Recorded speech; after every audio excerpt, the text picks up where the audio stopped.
হয় নমস্কাৰ। আজি আমি সংগঠনত আছিলোঁ।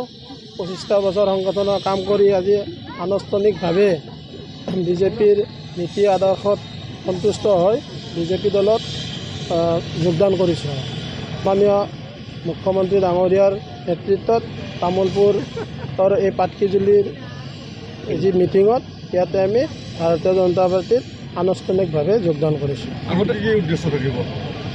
আগত উদ্দেশ্য থাকিব ৰাইজৰ হকে কাম কৰা, আৰু আগতেও ৰাইজৰ হৈয়ে কাম কৰিছিলোঁ, এতিয়াও ৰাইজৰ হয়, দেশৰ হয়, আই মাতৃৰ হৈ কাম কৰি যাম।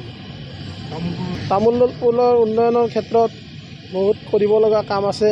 সন্মানীয় মুখ্যমন্ত্ৰী ডাঙৰীয়াই ইয়াতে বহুত কাম আজি ঘোষণাই কৰিছে।